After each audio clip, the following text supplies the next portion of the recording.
Hello and welcome once again. My name is Nelson Karanja. This is God and I, the Creative Locus. Our title for today, Delayed Obedience is Still Disobedience. In the last episode, we talked about how time means nothing until it means everything. How easy it is to ignore time until suddenly it runs out. But today I want to talk to you about something just as serious, delayed obedience. You see, it's not just the passage of time that can hurt us, it's what we do or don't do in it. When God prompts you, nudges you, speaks to you, your timing matters. Let me say it straight. Delayed obedience is still disobedience. When God says go and you say maybe tomorrow, that's disobedience. When He says forgive and you say I'll think about it, that's disobedience. When He says start, stop, move, let go, speak, give, or change, and we hesitate, we may think we are being cautious, but spiritually, we are actually being rebellious. In James chapter 4, verse 17, it puts it rather bluntly. If anyone then knows the good they ought to do and doesn't do it, it is sin for them.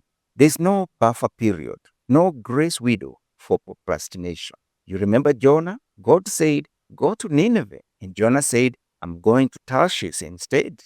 That wasn't a delay, it was disobedience, and it landed him in a storm and the belly of a fish. And even after he obeyed, he was bitter about it. He missed the beauty of God's mercy because his heart had grown cold. That's what delayed obedience does. It robs you of the blessing that was tied to prompt obedience. In Hebrews chapter 3 and verse 15, we are reminded, today, if you hear his voice, do not harden your hearts. Not tomorrow, not once you are ready, today. Because here is the truth. Obedience is time sensitive. Some opportunities are seasonal. Some windows don't stay open forever. God's will is sovereign, but your participation is voluntary. If you delay, he may still move, but he might use someone else. I think of the parable of the 10 virgins in Matthew chapter 25. 5 were ready when the bridegroom came. 5 were not. The door was open and they delayed. When they finally showed up, it was too late. They missed it. So let me ask you, plainly, what have you been putting off that God clearly told you to do? Start the business, apologize to your spouse or your friend, cut off that toxic relationship, share your testimony, begin that ministry, get serious about your calling, get serious about your career. You're not waiting on the perfect moment. You are waiting on the courage to obey. And while you wait, time slips away. Doors close, hearts harden, opportunities expire. So today, while it's still today, obey. Not halfway, not tomorrow, not eventually. Now, commit to it.